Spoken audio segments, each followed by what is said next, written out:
Hello friends, in the last lecture of this microprocessor programming 8085 instruction set, we have learned data transfer instructions like move, MVI, then LXI. Now we are going to learn about the next instruction LDA, which is 3-byte instruction belonging to direct addressing mode.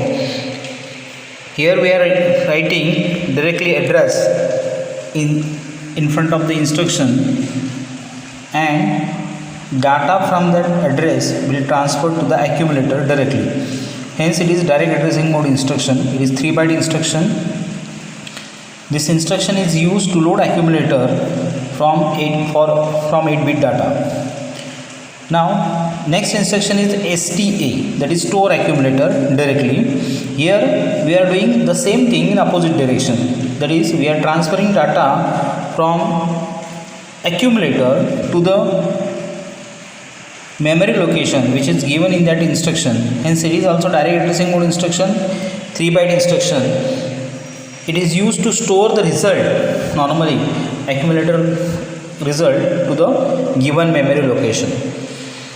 The next instruction is LHLD, that is load HL pair direct. It is also direct addressing mode instruction. Here we are giving the address that data from H and L will transfer to that address.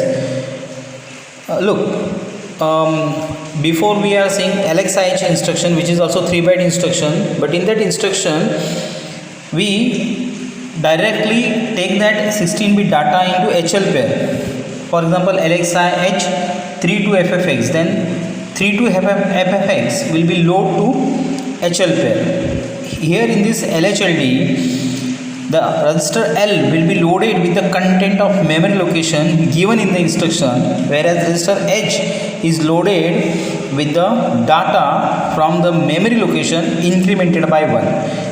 That is, if we take LHLD 5000 hex, then data from 5000 hex will move to register L and data from 5001 hex will move to register H. That is, this instruction is used to input 16-bit data into register pair.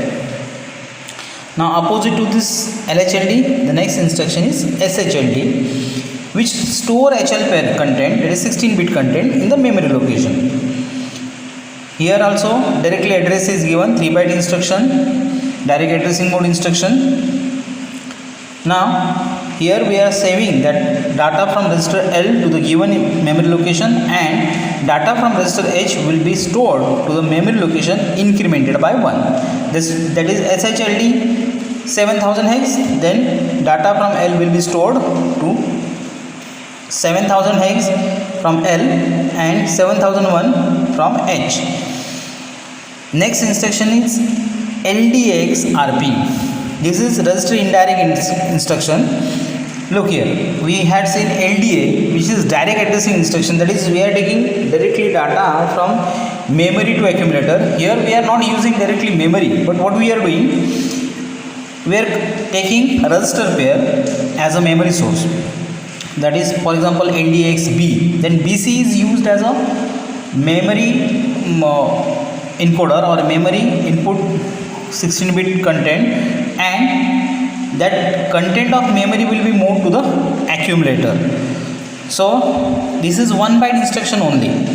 When we need consecutive memory location to be transferred in the accumulator, then we are using such type of instruction.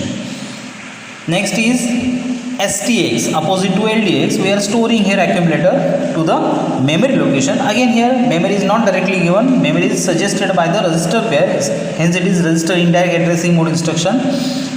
And when we store that accumulator is actually gets stored in the memory location which is given by that register pair. So here they require more machine cycles to do this. Though they are 1-byte instruction, their machine cycles are more.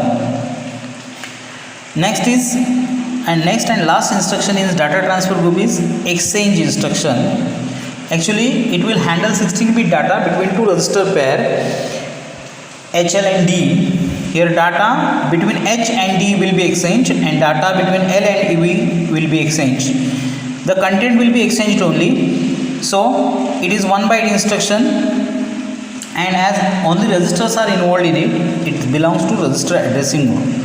So friends, in this data transfer group instruction, we had seen these important instructions. These all instructions are used to move data from memory location to register, or register to memory location, or register to register, which are useful in programming to input the data to accumulator, because one of the operand is always stored in the accumulator and other is taken either in register or in memory, and we have to perform operation on that data. That we will see in the next lecture. Thank you.